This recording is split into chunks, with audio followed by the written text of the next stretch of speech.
Ito yung araw na saan ako natutulog habang naghihintay ng masasakyan. Kasi close store kami nito. At di ako nakakauwi kasi wala akong masakyan. 12 AM na kami nakalabas sa store. At ito sa space na to, dito ako natutulog dati. Naabutan na ako ng opener. Ang opener mapasok pag close store is 5 AM.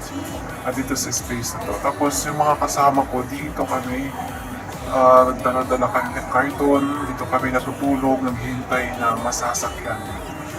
Marami kami noon, mga abot kami may 10 na naghihintay.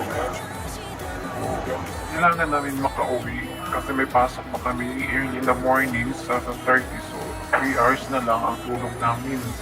At kailangan talaga namin makasakay o makauwi. Tapos, ang ano pa doon, kailangan naghabol ako na masasakyan. Yan sa crossing na doon sa kabila, doon so madalas dumadaan yung mga sasakyan. Tapos dito kami naghihintay dito na daan.